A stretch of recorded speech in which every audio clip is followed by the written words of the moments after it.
વાત કરીશું એક મહત્વના સમાચાર વિશે। મહત્વપૂર્ણ સમાચાર સામે આવી રહ્યા છે। ગુજરાત એટીએસની મોટી કાર્યવાહી જોવા મળી છે। ગુજરાત એટીએસ દ્વારા મોટી કાર્યવાહી કરવામાં આવી છે, જેમાં આતંકી ષડયંત્ર કેસમાં ફૈઝાન શેખ નામના શખ્સની ધરપકડ કરી લેવામાં આવી છે। આતંકી ષડયંત્ર સાથે સંકળાયેલો હતો જૈશે મોહમ્મદ અને અલ કાયદાના વિચારોથી આ આરોપી જોડાયેલો હતો, તેની ધરપકડ કરી લેવામાં આવી છે।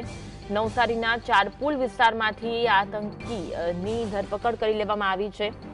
આતંકી વિચારોથી તે સંકળાયેલો હતો, નિર્ધારિત સમૂહ પર હુમલો કરીને આતંક ફેલાવવાની યોજના બનાવવામાં આવી હતી। હથિયાર અને ગોળા બારૂદ ગેરકાયદેસર રીતે મેળવ્યા હોવાનો પણ તપાસમાં ખુલાસો થયો છે।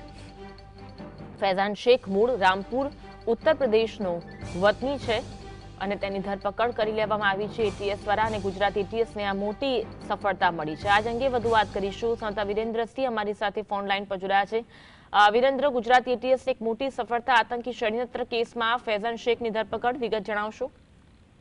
બિલકુલ થી અન્વી કે ગુજરાત એટીએસ દ્વારા ખૂબ જ મોટી કાર્યવાહી છે તે કરવામાં આવી છે। વિગતવાર જો અન્વી વાત કરવામાં આવે તો ગુજરાત એટીએસ દ્વારા નવસારીના ચારપુલ વિસ્તારમાંથી ફૈઝલ શેખ નામના આરોપીની ધરપકડ છે તે કરવામાં આવી છે। ઘટનાની જો વાત કરવામાં આવે તો જૈશે મોહમ્મદ અને અલ કાયદાના વિચારો સાથે રેડિકલાઇઝ થયેલો આ આરોપી જે ફૈઝાન શેખ છે તેની ધરપકડ છે તે ગુજરાત એટીએસ દ્વારા કરી લેવામાં આવી હતી।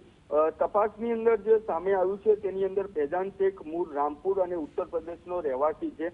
આ ફૈઝાન શેખ દ્વારા હથિયાર અને ગોળા બારૂદ જે હોય છે તેને ગેરકાયદેસર રીતે મેળવવામાં આવ્યા હોવાનું પૂછપરછમાં સામે આવ્યું છે। તેની સાથે સાથે જો વાત કરીએ તો તેના દ્વારા નિર્ધારિત અમુક જે જગ્યાઓ હતી તે જગ્યાઓ પર હુમલો કરવાની, આતંક ફેલાવવાની યોજના હતી તે કરવામાં આવી હતી।